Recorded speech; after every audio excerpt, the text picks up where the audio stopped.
Glória a Deus. Nós estamos falando sobre o escândalo do legalismo. O escândalo do legalismo. E domingo passado eu compartilhei com vocês sobre o amor de Deus. Antes de compartilhar sobre o escândalo do legalismo, eu compartilhei sobre o amor de Deus. Por quê? Porque o que o legalismo tenta fazer é bloquear os seres humanos de entender que o amor de Deus é incondicional. Ou seja, o amor de Deus não depende da sua conduta para que possa te amar mais ou para que possa te amar menos. Ou seja, Deus não depende da sua conduta e do seu comportamento para poder ver qual é a porção de amor que Ele vai derramar na sua vida. O legalismo faz com que você venha a entender que você depende da sua conduta, de regras e regulamentos a serem cumpridas, a fim de que você possa merecer o amor de Deus em uma intensidade mais forte. Quantos aqui sabem que não tem como você merecer o amor de Deus? Quantos aqui sabem disso? Poucas pessoas sabem disso. Se você sabe, diga amém. Amém. Quantos aqui sabem que Deus não depende do seu comportamento para poder te amar ou deixar de te amar? Quantos aqui sabem? Glória a Jesus. Se Deus dependesse do meu comportamento ou do seu comportamento para que Ele pudesse nos amar ou me amar, nós estávamos perdidos. E glória a Deus que foi Ele que nos achou primeiro e não nós que o encontramos. Deus nunca esteve perdido. Você sabia disso? Éramos nós que caminhávamos como ovelhas sem pastor, perdidos, sem saber para onde ir. Então Deus envia Jesus, que é a rocha da nossa salvação. Firma os nossos pés sobre a rocha, ou seja, independentemente do que aconteça, nós estamos firmados, não na nossa própria conduta, não na nossa própria metodologia, não na nossa própria visão de como ver o reino de Deus, mas nós estamos firmados naquilo que Jesus fez e não naquilo que eu faço. Quando você começa a se garantir mediante o seu comportamento, você está em perigo. E isso é o que o legalismo tenta fazer. Ele tenta te convencer. Ele entra dentro de você e ele tenta te convencer a fim de que você olhe para o espelho e fale assim: nossa, mas como eu sou um camarada bom. Mas como eu oro lindo. Eu jejuo 3 vezes no mês. Olha só, eu visito os órfãos e as viúvas. Eu faço visita aos hospitais.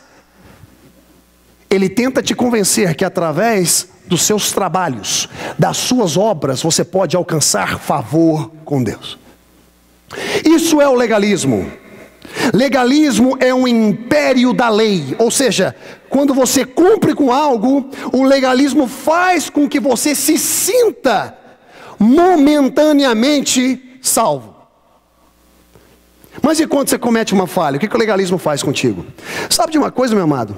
Legalismo, você se sente atraído por ele. Você se sente atraído por ele. Principalmente aqueles que estão em posição de liderança. Vamos entrar aí. Vamos entrar aí. Principalmente aqueles que estão em posição de liderança. Eles se sentem atraídos pelo legalismo. Por quê? Porque através do legalismo, das leis, dos regulamentos do sistema, não sistema operacional de amor, que é denominado igreja. A igreja de Jesus Cristo vai muito bem, muito obrigado. Algumas por aí não. Mas a igreja de Jesus Cristo vai muito bem.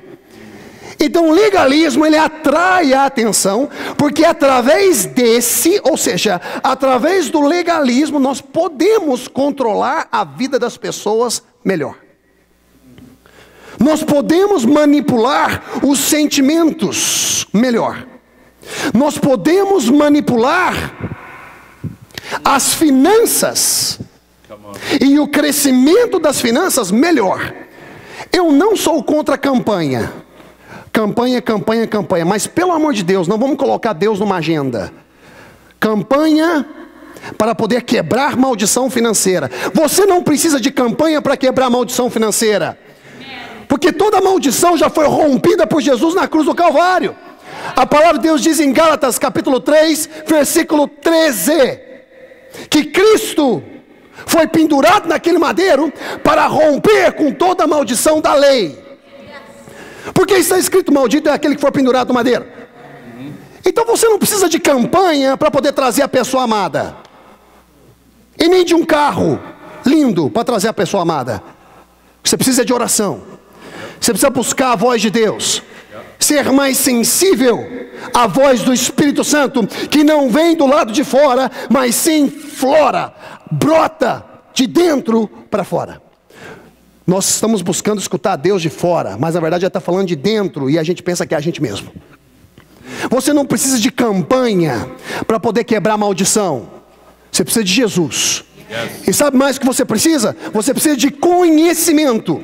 Porque a palavra de Deus diz em Oséias capítulo 4, versículo 6, que o meu povo é destruído, é rompido, é aniquilado por causa de quê? Por falta de conhecimento. Mas o legalismo nos ensina a fazer algumas campanhas. Campanha até mesmo é um departamento às vezes dentro das nossas igrejas, sim ou não?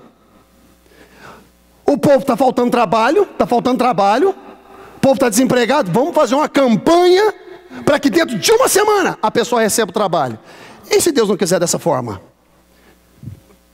Vamos fazer uma campanha sobre finanças. E se Deus quiser curar naquela semana? Então você está colocando Deus dentro de uma caixa? Legalismo. Legalismo. Então ele atrai. Legalismo é uma grande atração. Uau, vamos lá porque lá tem um profeta. Vamos lá porque lá tem sinais e maravilhas.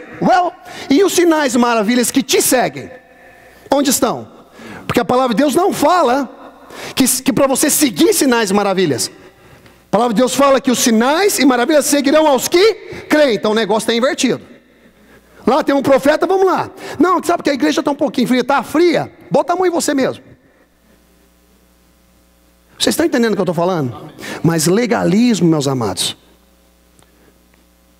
traz um certo tipo de atração. Você se atrai por ele. Por quê? Porque você sempre está em busca de algo para você se sustentar. Porque é uma dificuldade incrível de compreender as coisas por fé. Então você precisa ver algo. Você precisa experimentar algo. Você precisa participar de algo para que aquilo seja real na sua vida. Porque você está tendo dificuldade de entender o que fé significa. E fé não é caminhar por vista. Não é caminhar de campanha em campanha. Fé é entender que a palavra de Deus é verdade. E tudo que Deus disse vai se cumprir. Não importa o que os homens dizem. Não importa. Às vezes nós acreditamos mais nas pessoas que estão ao nosso redor do que o Espírito Santo está dentro da gente. Oh God, eu não queria começar dessa forma, mas aí foi. Aí foi. Jesus amado, que nós possamos, sabe o que? Ter um pouquinho mais de sensibilidade para escutar a voz do Espírito Santo nos nossos corações.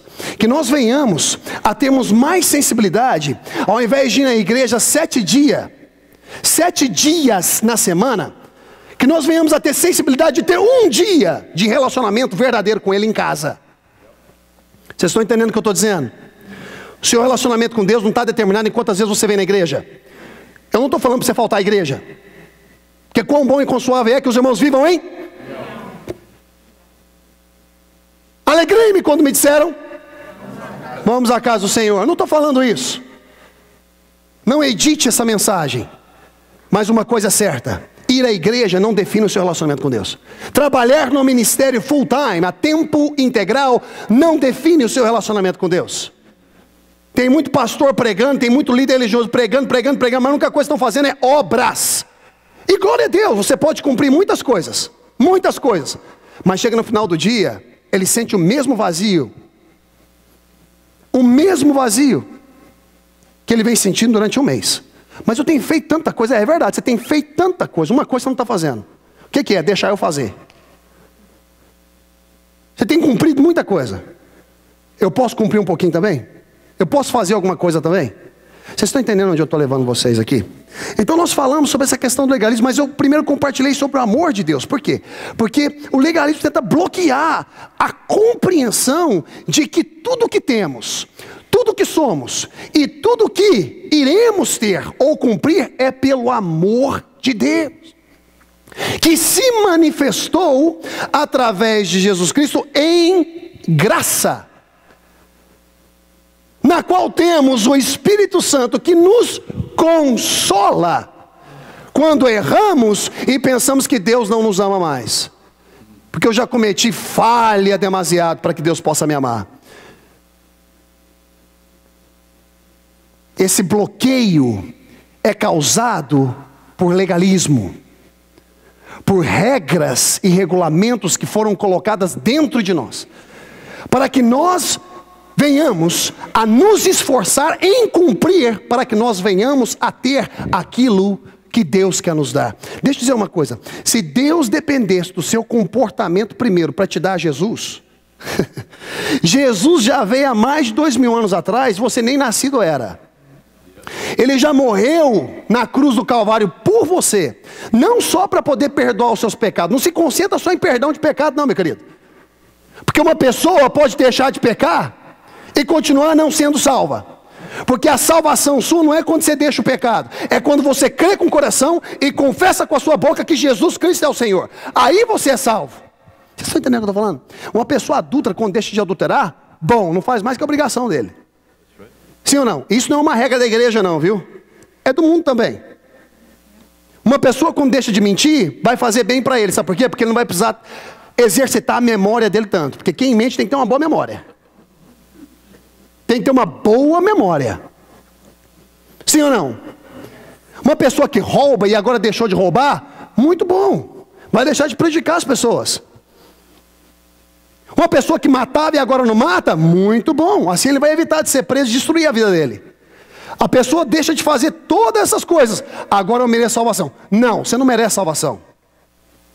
Não, porque enquanto você estava fazendo aquilo tudo, Jesus estava disponível para você. Você não precisa deixar de fumar para poder ser salvo. Você pode deixar de fumar e continuar não sendo salvo. Então, por que eu estou falando isso tudo aqui? Porque nós pensamos que pelas nossas ações nós podemos nos aproximar de Deus. Pelas nossas ações nós podemos merecer essa salvação. Eu não estou te incentivando, quando você vem para o reino de Deus, continuar com a sua conduta de uma vida passada. Porque quando a graça te alcança e a salvação entra na sua vida, ela causa um impacto. E esse impacto gera mudança de hábitos e mudança de vida. Embora alguns hábitos vão mudando na medida que o tempo vai passando. Alguns é de forma instantânea, outros não. Mas você não pode merecer sua salvação. Uma pessoa é salva quando ela aceita Jesus Cristo como Senhor e Salvador. Um grande problema hoje, meus amados, e eu estou adiantando um pouco minha mensagem, porque essa é para domingo que vem. Eu já estou adiantando. Um grande problema e crise que há na igreja hoje em dia, no respeito de legalismo, é a soteriologia. Eu falo o que é soteriologia. Soteriologia é o estudo e a doutrina da salvação. Legalismo traz um problema incrível, ou tenta deturpar ou torcer a soteriologia, a doutrina da salvação. Ou seja, o ensinamento da salvação. Como é que você é salvo? Uma linha teológica crê que há dois passos. O primeiro passo é a decisão.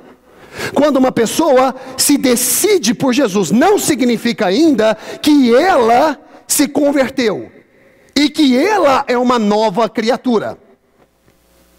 Porque ela só se torna, vocês estão me ouvindo? Ela só se torna uma nova criatura quando ela deixa as coisas que para trás ficam.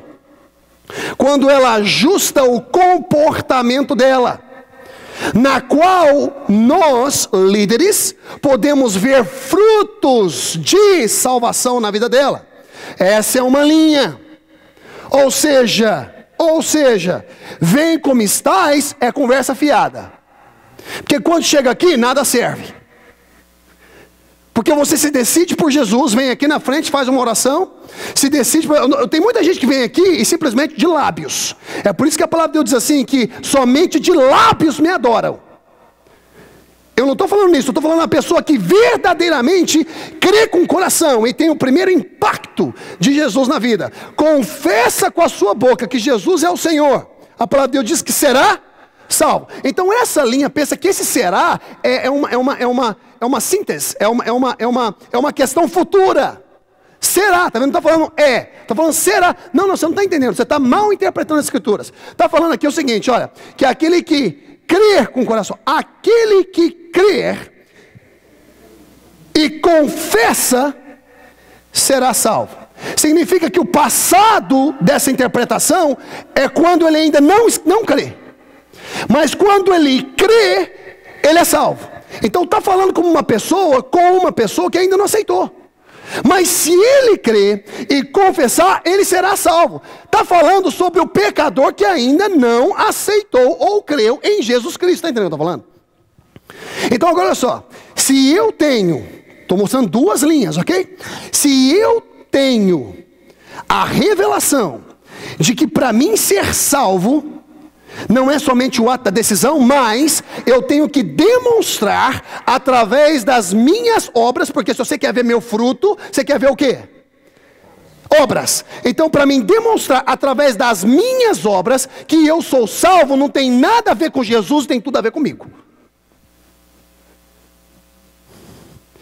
Sim ou não?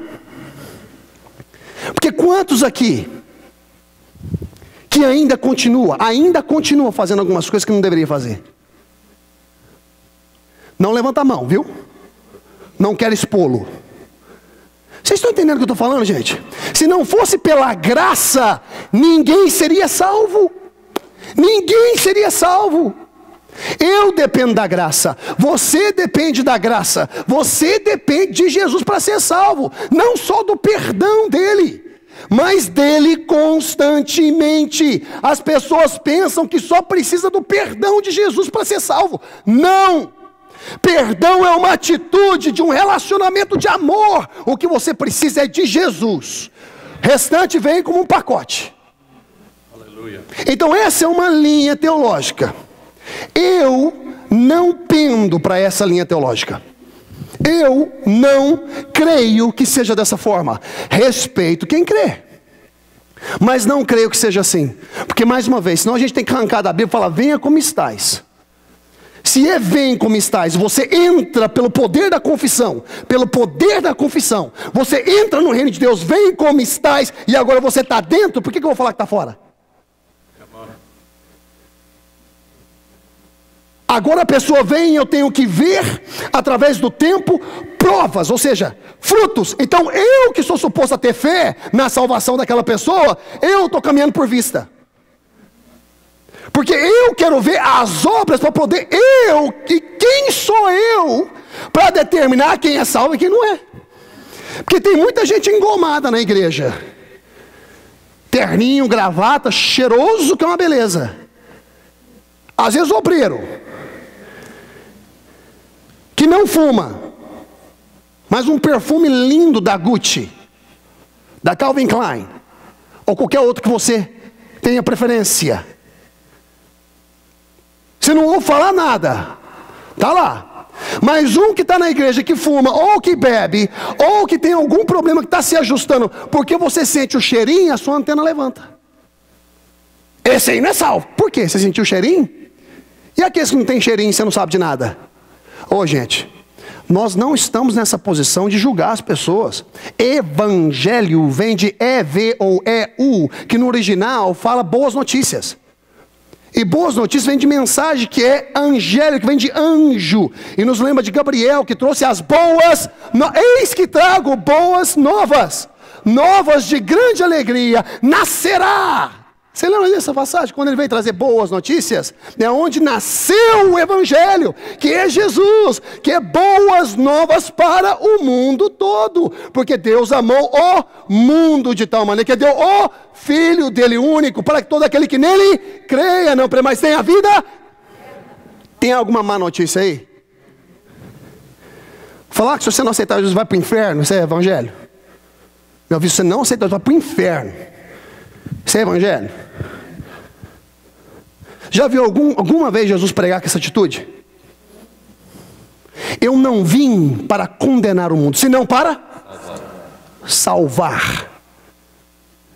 O desejo do coração de Deus é que todos, mas nós da igreja, amado, vamos falar a realidade aqui, nós, todos nós, até eu, nós queremos olhar para as pessoas e pelos frutos da pessoa. Eu não estou falando que você não tem que observar os frutos, eu não estou falando isso, mas não observe por causa da salvação, mas sim se a pessoa vai ter a habilidade de andar junto com você ou não, igualzinho outros estão observando os seus, para ver se você também é aprovado, para poder andar juntamente com ele, sim ou não? É por isso que ferro afia ferro. Está entendendo o que eu estou dizendo? Ai, ai. Vocês estão entendendo o que eu estou dizendo? Mas quando você entende o amor de Deus, quando você entende a graça de Deus, ela te muda por completo. E agora você sabe que não é nada por você. Não é porque você é bonitinho, não é porque você trabalha duro. Porque olha só, quem é que você contrataria na sua empresa? Ismael ou Jacó? Tem uma fila. Chega Ismael e joga o currículo dele. E chega Jacó e joga o currículo dele. Quem você contrataria na sua empresa? O currículo de Ismael é, come on, trabalhador, não sei o que. Isaac amava ele. Vai lá, mata o negócio, tá bem comer. Trabalhador duro. Enquanto Jacó ficava de conversinha com a mãe. Ficava vendo a próxima trama dele. Esaú, estou falando Ismael, Esaú. Então Esaú era o camarada que você contrataria, sim ou não? Sim ou não? Jacó a gente não contrataria. Por que a gente não contrataria? O nome dele já chama enganador. Você vai querer um enganador na sua empresa? Mas lá em Jacó tinha um coração que Deus podia trabalhar. E Esaú não. Esaú quis vender e vendeu o direito dele sobre as bênçãos de Deus por um prato de comida. Ele não estava com tanta fome assim não, gente. É porque ele sempre pensava que pelo poder do braço ele podia o que ele queria. Você está entendendo o que eu estou dizendo? É onde o legalismo mora. Eu vou mostrar para vocês hoje um pouquinho mais dessa história. Nós falamos sobre o amor de Deus, falamos que o legalismo é o que tenta neutralizar a compreensão do amor de Deus e tenta você trabalhar duro, fazer com que você trabalhe duro para poder merecer algo que não é verdade.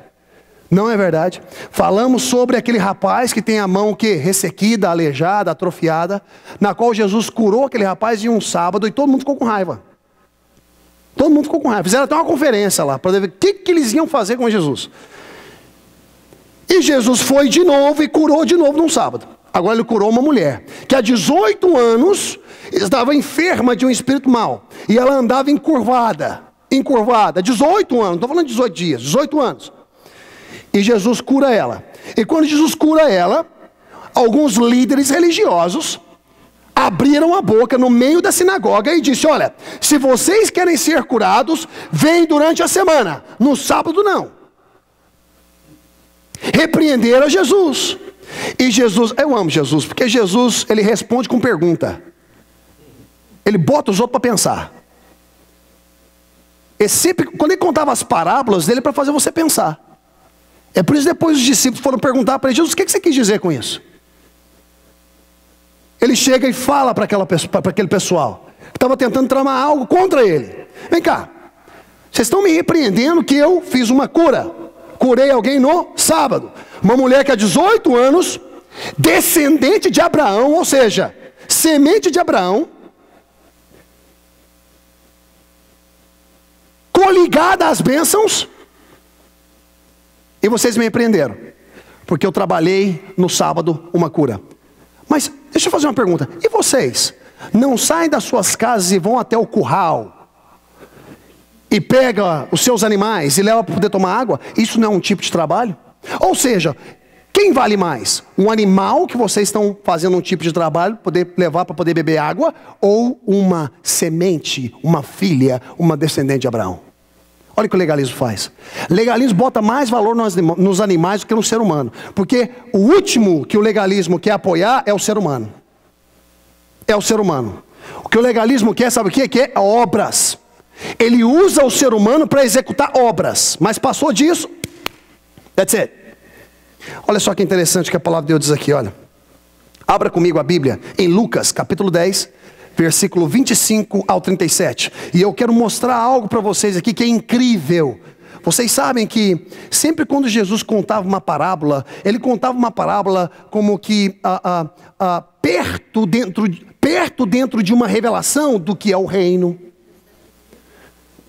que é o Pai, que é o Espírito Santo, o Filho, qual que é o coração, qual que é a cultura desse reino. Quando ele fala sobre a semente é como um reino de Deus. Quando ele fala sobre o filho pródigo, quando ele fala sobre a moeda perdida, quando ele fala... E não, essas parábolas todas é para poder trazer uma tipificação, é uma sombra, é uma revelação para que as pessoas pudessem entender o que estava acontecendo. Olha só que interessante isso aqui, eu quero mostrar para vocês, olha só. Lucas capítulo 10, versículo 25, nós vamos até o 37. Vocês estão aí? Eu estou lendo na Almeida, revisada e corrigida. Diz assim: e eis que se levantou um certo doutor da lei. Fala comigo, doutor da lei. Fala mais forte, doutor da lei. Tentando e dizendo. O que esse doutor da lei estava fazendo? Tentando, ou seja... Vamos ver se ele conhece alguma coisa mesmo. Quantas pessoas assim chegam na sua vida diariamente? Quantas? Que não querem fazer uma pergunta para você porque querem aprender algo. Eles querem fazer uma pergunta para poder firmar as bases deles. Eles querem saber se você concorda com eles. Vocês estão entendendo o que eu estou dizendo? Quantos doutores da lei que mal interpretam as escrituras ou qualquer outro tipo de situação, chega para você e fala assim: ei, mas eles não querem aprender. Sabe o que eles querem? Eles querem te tentar. Para ver aonde é que você vai. Para ver se arruma algo para poder te acusar. Vocês estão entendendo o que eu estou dizendo? Eles tentavam o tempo todo, fariseu, saduceu, o tempo todo, para ver a ação de Jesus. A ação de Jesus. Diz assim: mestre. Você pode ver que nunca consideravam ele como Senhor. Lord. Senhor. Mas sempre mestre. Um profeta. Limitava aí. Diz assim: mestre. Aqui é o ponto-chave que eu quero falar, presta atenção. Que farei? O que farei? O que eu tenho que fazer? Eu tenho que fazer. Esse é o ponto-chave. O que eu tenho que fazer para herdar a vida eterna? E ele lhe disse, quem? Jesus disse para o homem: que está escrito na lei? Porque ele era um doutor da lei. Outras versões talvez possa estar escriba. Um doutor da lei, um escriba. Um escriba é o que escrevia. Era aquele que estudava as escrituras, as leis. Então Jesus pergunta para ele: o que está escrito na lei? Por quê? Porque ele era um doutor, então ele estava suposto a saber. O que está escrito? Aí a segunda pergunta de Jesus é fenomenal. É fenomenal. Olha só, não me fala só o que está escrito. Como você interpreta? Como você interpreta? Aí é o X da questão. Porque ler, todo mundo lê. Tem ateu por aí que diz que não crê em Deus, mas conhece a Bíblia muito mais do que muitos cristãos por aí. Então, o ler a palavra não significa que a pessoa tenha a habilidade de interpretá-la e saber que Jesus é o Senhor. Simplesmente um parênteses aqui que eu não posso deixar de passar, uma revelação que veio aqui. Quando fala, olha só, quando fala aqui que a fé vem e vem pelo ouvir, não significa vem em ler. Tem muita gente que lê e a fé não vem. Não significa o quanto você escuta a pregação.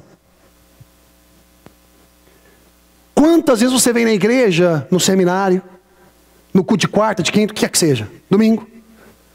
Não é quantas vezes você lê a Bíblia. Porque tem muita gente que lê a Bíblia e nem crê na Bíblia, mas são estudiosos. Quando fala que a fé vem pelo ouvir, está falando ouvir a palavra que sai da boca de Deus. A palavra de Deus. Não a interpretação de outros. O que eu quero dizer com isso? Que a fé vem quando você abre o coração e escuta a voz de Deus. E vem pelo ouvir, não é pelo escutar. Porque quem escuta, escuta com as orelhas, mas quem ouve, ouve com os ouvidos. Desce para o coração. A fé vem, e vem pelo ouvir. Ouvir do que? Ouvir a palavra de Deus, a voz, a direção dele. E o primeiro ponto é ouvir que Jesus é o Senhor. Vocês estão entendendo o que eu estou dizendo? Então olha só, como lês? E respondendo ele disse, respondendo quem? Não, o escriba, o doutor da lei. Respondendo ele disse, amarás. Olha você ver como ele, olha como ele conhecia a palavra. Olha para você ver quando ele conhecia a palavra. Eu tenho certeza que nesse instante ele não foi lá procurar. Ele já sabia. Tinha dentro dele. Amarás ao Senhor teu Deus de todo o teu coração. E de toda a tua alma. E de todas as tuas forças. Agora esse aqui era onde era o perigo. E de todo o seu entendimento. Tem muita gente que ama ao Senhor só de alma, coração. Mas quando vem na mente, eles não querem submeter a mente e os pensamentos deles a Deus. Eles falam que amam o Senhor, mas não querem passar pela instrução. Não querem receber ensinamentos. Amam ao Senhor, mas não querem dedicar tempo na casa do Senhor. Amar o Senhor de coração, de todo o seu coração, eu não sei se é possível. Eu não sei se é possível. Com todas as suas forças, também não sei se é possível. Está lá na lei. Com toda a sua alma, também não sei se é possível. Com todo o seu entendimento, também algum aí você vai falhar. Em algum desses aqui requisitos você vai falhar. E ao teu próximo como a ti mesmo, esse não tem jeito. Esse é forte. Esse não tem jeito não. Teu próximo, esse negócio de virar a cara e dar para o outro, dá, porque ele acabou de dar um tapa na sua cara e você virar para ele poder dar outro. Sabe o que você vai falar? A justiça vem do alto, e quando o cara olhar para cima, você dá um gancho. Baixo para cima, você anda. Vocês estão entendendo o que eu estou falando? Mas é um desafio que está nas Escrituras, e esse doutor da lei conhecia. Jesus faz ele confessar com a boca dele algo que ele nunca poderia fazer para poder herdar a vida eterna. O que eu posso fazer? Você conhece a Escritura? Conheço. Como é que você interpreta? Porque você está pensando na sua interpretação que você pode cumprir com isso tudo, sim ou não? Você não pode não, campeão. Você não pode não. Então pelo seu fazer, não tem como você herdar a vida eterna. Eu fiz você ler ou falar para mim, para que você possa entender isso, doutor. Que pelo seu fazer, não tem como você herdar a vida eterna. E eu provo para vocês o que Jesus está querendo dizer. Olha aqui, ó, que interessante. Olha o que está falando aqui, ó. Entendimento teu próximo a ti mesmo. E disse-lhe, quem disse agora? Jesus. Respondeste bem. Já viu gente que responde bem toda hora? Porque responder é fácil, gente. Ter informação é fácil, duro é viver. Pregar aqui, ó. Hoje em dia o Google sabe tudo. Bota lá assim, pregação sobre cura. Você pega sobre essa, você vem e prega. Preparar um sermão, hoje em dia sabe, todo mundo sabe preparar. E quem não sabe, vai para um curso de homilética. Te ensina lá e pronto, tá tudo certo. Responder, todo mundo responde. Mas e o tal do viver? E o tal do viver a palavra de Deus? E o tal de realmente amar o teu próximo como a ti mesmo? Vocês estão entendendo onde todo mundo aqui, todos nós aqui, dependemos de amor e de graça? Vocês estão entendendo o que eu estou tentando passar para vocês? Que você não pode pegar o seu dedo indicador e começar a apontar em todo mundo. Não dá, não dá. Não dá, gente. Não dá, porque é o seguinte, da mesma forma que você julga, um dia você vai ser julgado. Da mesma forma que você pesa, um dia você vai ser pesado. Não dá. E diz aqui assim, olha só, respondeste bem. Agora olha só que interessante. Você queria saber o que você pode fazer para poder ter a vida eterna. Então você falou para mim tudo o que você tem que fazer. Então faze isso. Faze isso e verás. Aí esse doutor da lei identificou algo dentro desses requisitos que ele nem sabia o que era. Foi exatamente a pergunta que ele faz para Jesus: mas quem é o meu próximo? Ele poderia entender muito o que é amar a Deus de todo o coração, dentro do próprio entendimento dele. Ele poderia entender muito o que é amar ao Senhor de toda a sua alma, dentro da própria interpretação dele. Por isso Jesus falou, como você interpreta. Talvez dentro dele, já conheceu gente que é auto-justificada? Sempre faz tudo certo. E quando você vai repreender ela porque está fazendo uma coisa errada, a pessoa se justifica outra vez. Vou mostrar para vocês, isso tudo é fruto, semente de legalismo.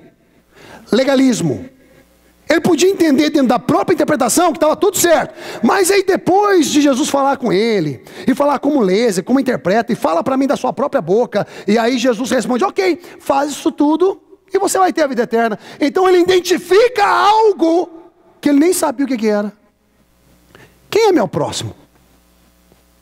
Quem é meu próximo? Então significa aí, campeão, na minha tradução, na minha versão, Jesus falando para ele, não está que não, é a minha versão. Então significa aí, campeão, que não tem como, né, você herdar a vida eterna, porque você não sabe nem quem é seu próximo.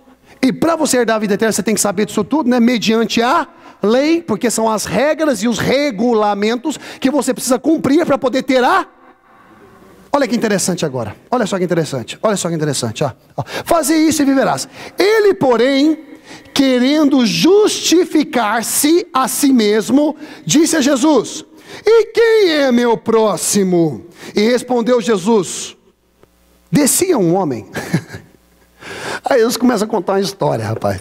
Jesus é fenomenal. É fenomenal. Descia um homem de Jerusalém para Jericó. Quantos aqui sabem que Deus te dá revelação muitas das vezes para não dar uma resposta direta? Porque se você der uma resposta direta, a pessoa vai te bloquear. Quem você pensa que você... Mas se você conta uma historinha, como Natã fez com Davi. Davi, tinha 2 homens. E, gente, a Bíblia é simples, gente. A gente complica o trem. É nós que complicamos tudo.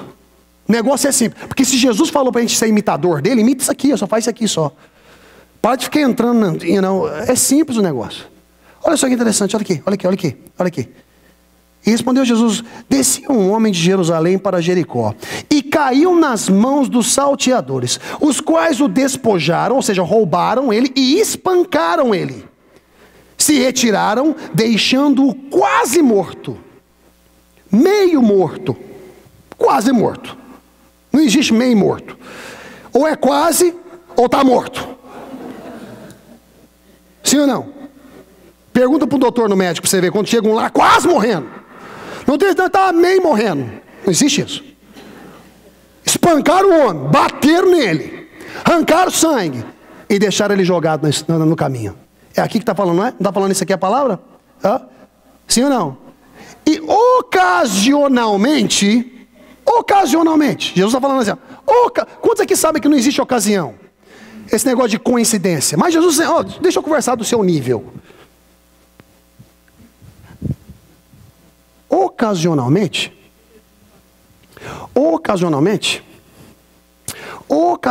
descia pelo mesmo caminho certo sacerdote.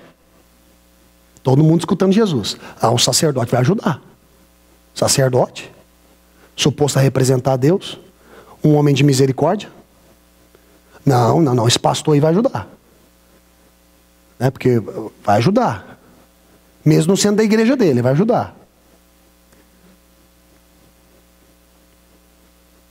Certo sacerdote, vendo ele, passou de largo.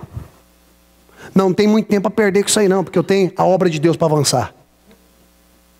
E porque eu tenho a obra de Deus para avançar, eu vou perder tempo com uma pessoa só? Não, eu tenho uma cruzada para ir. Estou aqui a caminho, porque eu vou pregar para 10 mil pessoas. Tipo, me atrasar por causa de um... Não.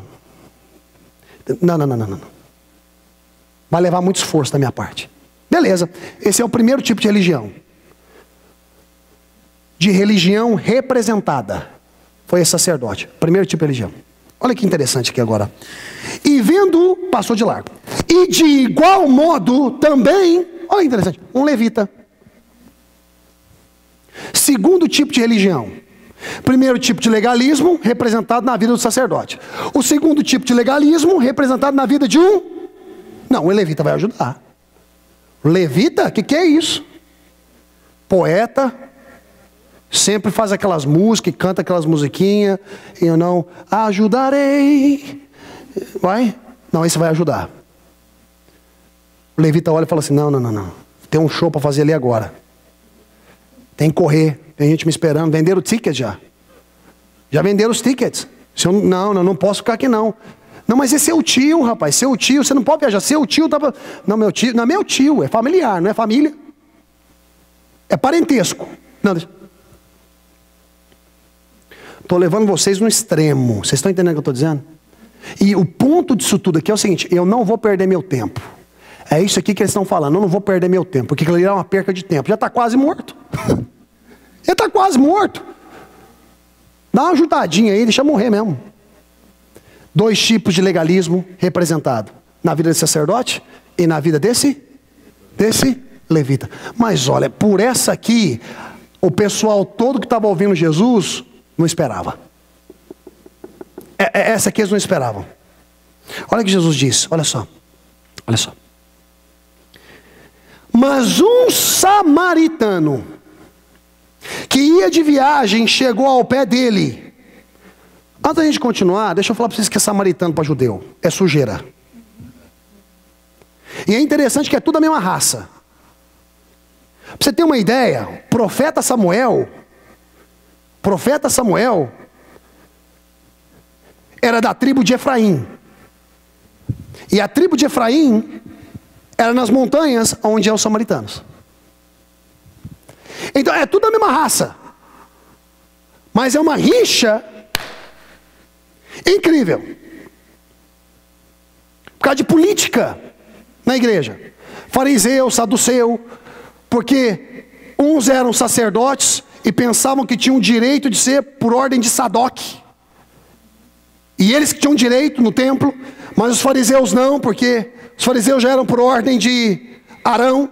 Mas é tudo rixa política. Não é o que existe hoje em dia também? A gente deixa de ajudar a gente por causa de rixa política? Porque eu sou doutor, porque eu sou não sei o que, eu sou PhD, eu sou o que. Sim ou não? Eu já estou num nível muito elevado para poder fazer visita ao hospital. Vocês estão entendendo o que eu estou falando?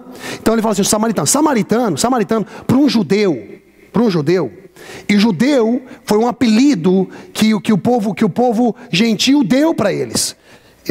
Porque quando Israel foi dividido e foi dado 10 tribos a Jeroboão e foi dado 2 tribos a Salomão, ficaram então aqui Benjamim e ficaram de Judá. Vocês estão entendendo o que eu estou falando? Então, quer dizer, a linha do rei vinha por Judá, mas essas duas se uniram. É por isso que vem o apelido judeu, porque é de Judá. Então agora todas as tribos de Israel, hoje em dia, eles se chamam judeu. Mas antigamente tinha essa rincha, que eu sou da tribo tal, eu sou da outra tribo tal, eu sou da tribo tal, mas hoje em dia não tem mais isso. Por quê? Porque os gentios apelidaram. Já viu, por exemplo, cristão, é tudo crente. Por que vem a palavra crente ou cristão? Porque eles são de Cristo. Vocês estão entendendo o que eu estou falando? Agora samaritano, samaritano, sujeira. Vale nada. E aí Jesus fala que passando um samaritano. E olhou. E olha o que aconteceu. Movendo-se de íntima compaixão. A partir desse instante, Jesus se torna um samaritano. É isso que Jesus está mostrando aí. Essa é a revelação e a foto por detrás da cena. Nesse instante começa agora Jesus falar para eles o que ele veio fazer. Porque para Deus todos estavam destituídos da glória dele. Estava todo mundo sujo na parada, porque em Adão todos, e pecado é sujeira.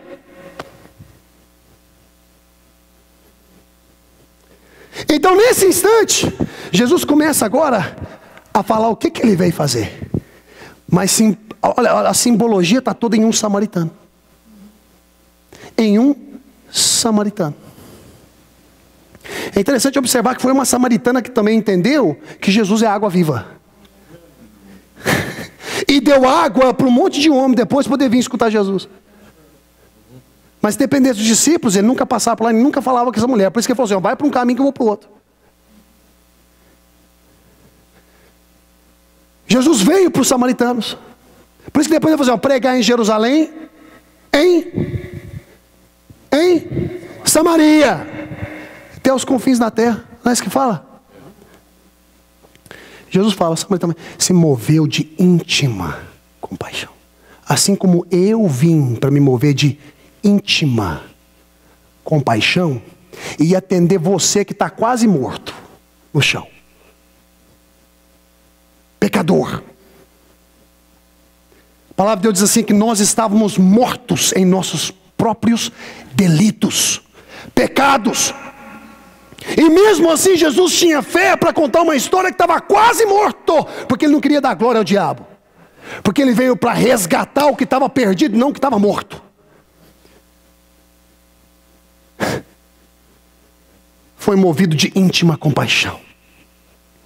E tem mais algumas coisas aqui, ó. E aproximando-se, atou-lhe as feridas, porque pelas suas pisaduras nós fomos sarados.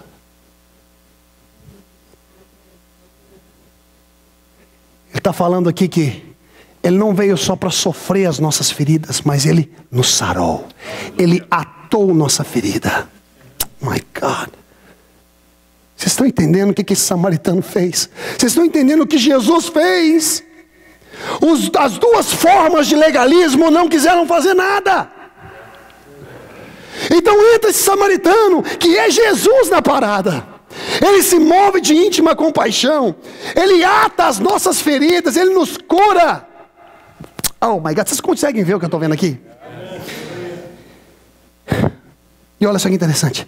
Aplicando-lhes azeite e vinho. Agora você consegue ver que é Jesus? Azeite é símbolo de unção. É símbolo de refrigério. É símbolo do Espírito Santo de Deus, que veio e se move de íntima compaixão. E aí ele vem com vinho, que representa o sangue de Jesus, puro. Ele não só ata as feridas, ele não só perdoa os pecados, meus amados, ele nos ama tanto, que ele quer bloquear esse legalismo. Ele quer bloquear essas linhas religiosas que muitas das vezes tentam invadir as nossas igrejas, invadir os nossos ministérios, invadir as nossas famílias, a nossa própria vida. Ele vem para neutralizar simplesmente com o exemplo de um samaritano. Ah, meu querido, eu ato as suas feridas, eu me movo de compaixão todas as vezes que você erra. Eu não te julgo, eu não te bato, eu não peso a minha mão sobre você. A minha mão se move à sua direção como um ato de compaixão. Como compaixão. Compaixão. E quando ela se move, ela não pode pesar sobre. Não, porque senão eu estaria traindo o meu próprio amor. É a minha mão quando se move, ela é colocada na sua vida para sarar suas feridas. Porque Jesus conhece quando uma pessoa cai no mundo, que o mundo não tem piedade.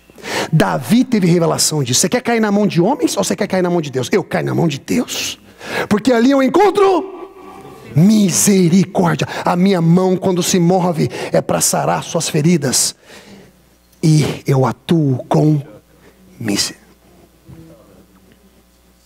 Será que é difícil entender essa mensagem, gente? Será que dá para você entender o que Jesus é por nós, não é contra nós? Que Ele abençoa a nossa entrada, a nossa saída. Que Ele afasta a nossa casa toda enfermidade, abençoa o nosso pão e nossa água. Dá para você entender isso, que Ele firmou seus pés sobre a rocha da salvação. Dá para você entender que Ele é por você e não contra você. Maior é o que vive dentro de nós do que o que está no mundo. Será que dá para você entender isso? Será que dá para você entender isso de uma vez por todas e transmitir essa mensagem? Será que dá para você entender isso? E olha que interessante. E pondo, oh my God, isso é powerful. Me acompanha aí, gente. Isso é poderoso, pastor Adalto. Isso é poderoso. Olha o que Jesus fez. Ele não só se moveu com compaixão, samaritano, Jesus. Ele não só se moveu de íntima compaixão, mas ele atou as feridas, parou o avanço da ferida, ele parou o curso do pecado,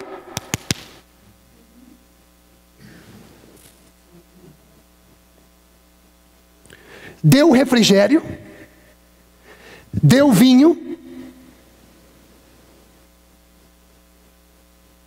e agora ele coloca esse homem onde? Onde? Ele coloca esse homem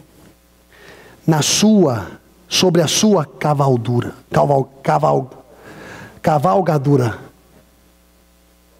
Ele carrega esse homem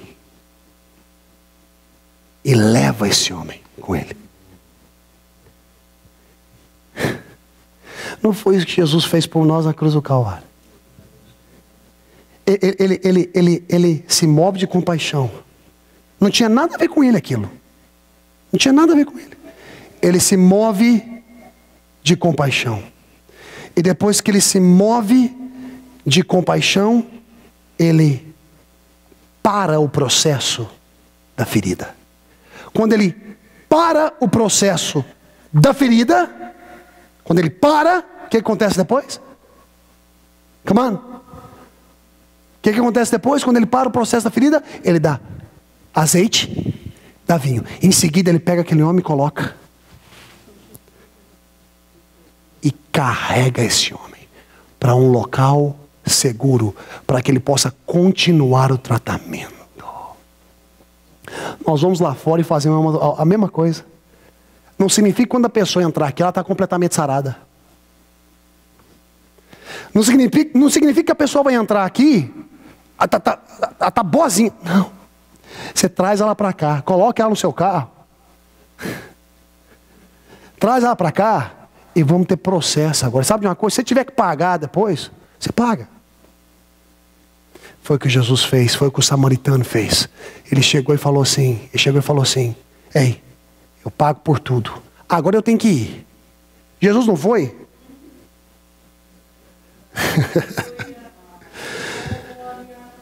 Jesus não foi?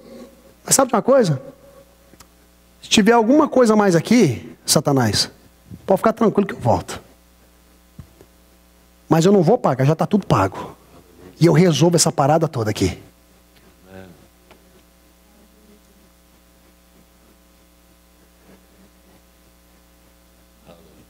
É esse amor que rompe o legalismo. E Jesus faz a pergunta final: quem foi o próximo desse homem? Para aqueles judeus, não foi fácil falar o samaritano. Aí Jesus disse assim: ó, você quer ter vida eterna? Vai e faça o mesmo. Ou seja, esquece lá a lei, viu?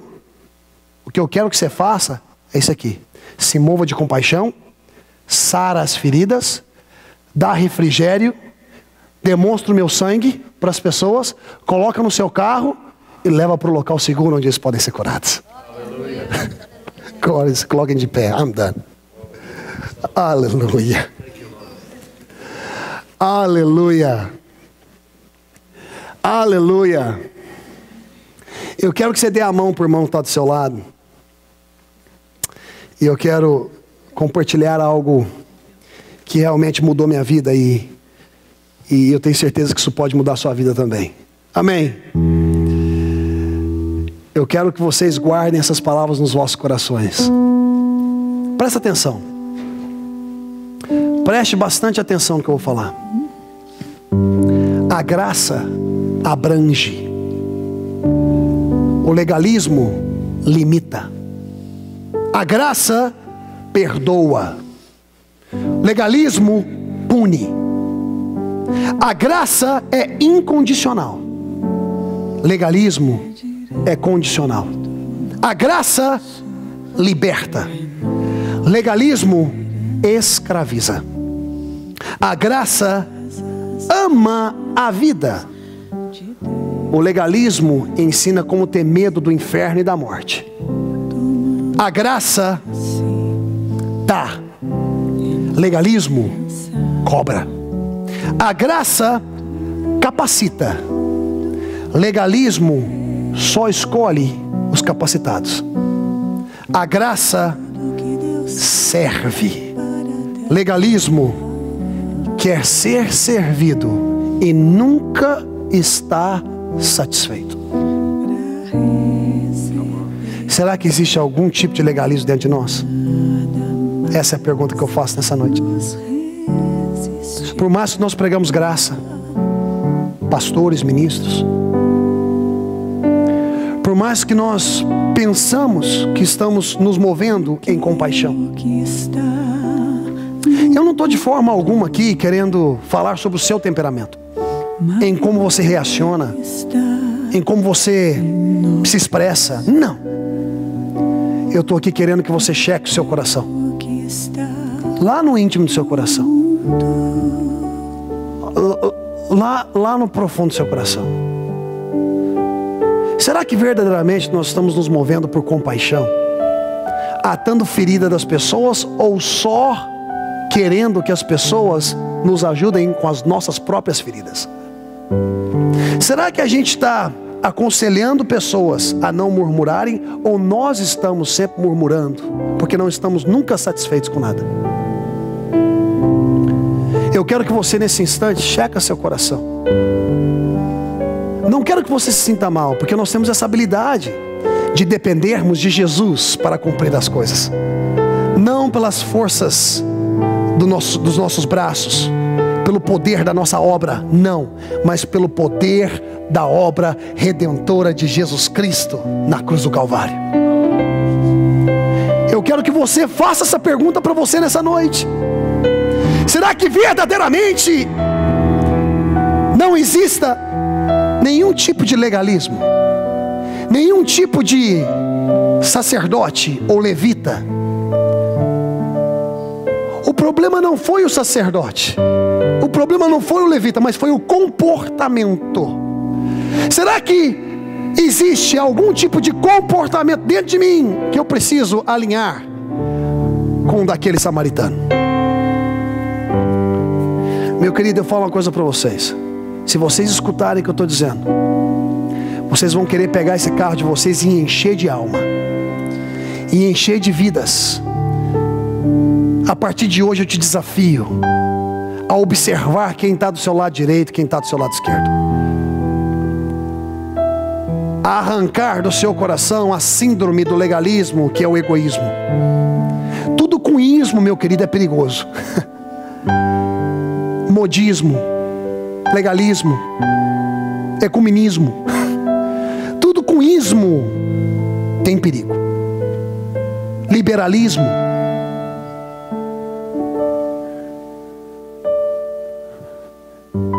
O que tem que nos mover é o amor.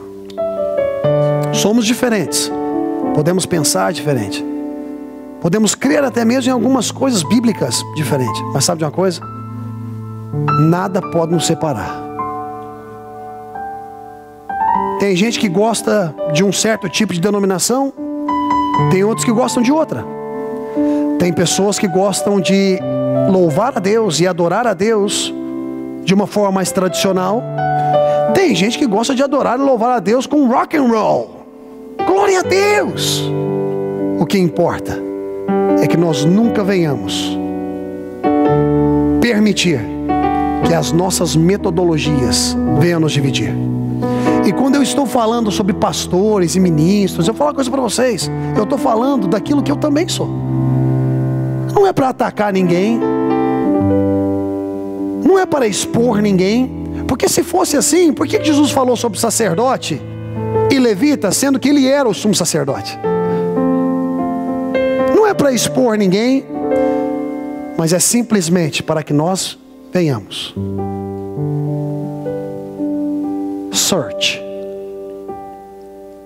venhamos a observar os nossos corações.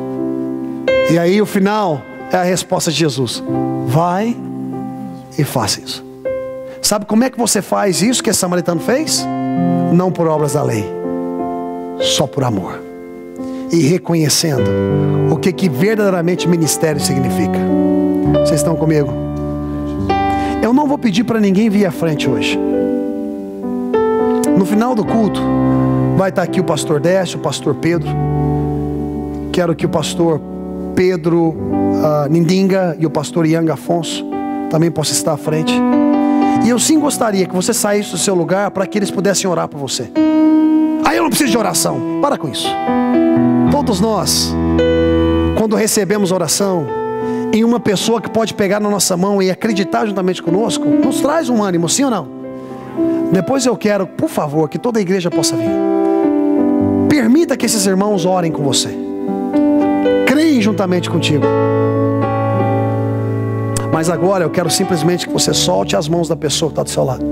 E eu quero que você saia do seu lugar. E eu quero que você abrace o máximo de pessoas possível. E fala assim para essa pessoa: eu sou um contigo. Vamos encher esse lugar. Vamos encher esse lugar de almas. Vamos encher esse lugar de pessoas. Não importa qual seja sistema, o que quer que seja, denominação, não importa. O nosso alvo é a alma. Nosso alvo é Jesus. Nosso alvo é Jesus. Não é para promover ninguém, é para promover o nome de Jesus. É para promover aquele que vive e reina. E aquele que nos ajuda a promover o Evangelho. Vocês estão comigo? Saia do seu lugar agora e abraça essa pessoa.